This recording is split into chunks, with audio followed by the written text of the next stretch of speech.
All right, welcome back. Hope you're having a good day. What we've got here is a Ficus Aurea. I hope I'm saying it close to right. A few months ago, I got a little embarrassed by continuing to say Reicha as Raitia. But this is the native Florida Strangler Fig. I was out jogging.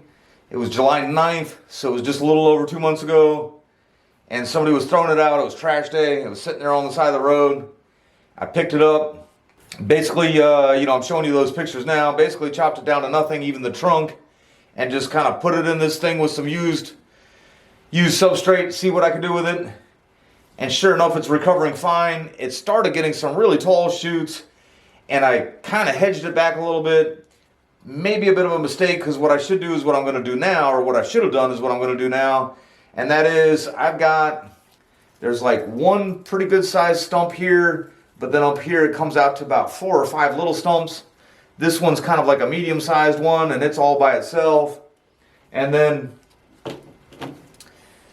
there's the one bigger one on this side that's by itself. And so what I want to do is I want to actually leave the ones that could become possible leaders, and I want to take the trunk out. I want to keep this trunk clean. I don't want anything growing on the trunk. It's obviously thick enough.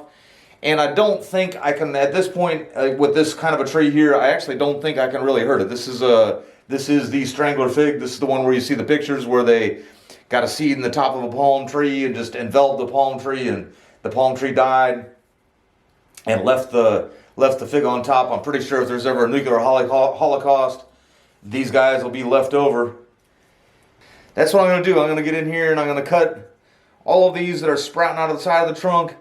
And maybe like on this bigger one, I'll probably leave maybe 2 of these. I mean, there's one coming right out of the top, and then there's one over here that's kind of close to the top. But I'm going to take everything else off and just try to leave something to kind of lead it out. Try to do something with it. I got to try to heal the bigger scar and then just create some taper. In the spring, I'm thinking by springtime, this thing is probably going to become enveloped in this thing. You can already see here, 2 months later, it's just a little bit kind of floating out the bottom there. But in the spring, I'm going to go ahead, and I've got some used pots that are about this size. They're like some heavier material, and they're, they were 10, 15 bucks or something like that.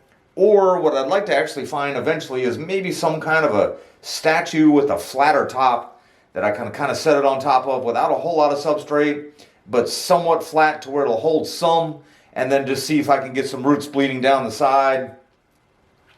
This winter, when my time is slow, and maybe during my winter break from school, I might start shopping around, or maybe even start driving around some neighborhoods on trash day and see if I can find somebody that's throwing out an old statue of some sort. I don't really need anything new.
so we'll see how it reacts from that.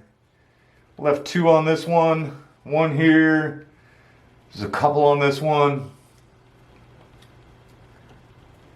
Thought about taking that one completely out, but it's kind of enveloped in there, and I noticed that on some of, even on my microcarpa, if you eliminate from there, there's always a chance it could kind of cause some rot on end. So if it's got some life on it, I guess I'll leave it for now. And we'll see what happens. I see these things in the wild. It's not going to be the easiest to, you know, keep small leaves on or anything. But with this good size of a trunk, I should be able to make, you know, a nice little believable clump out of it. We'll see what happens.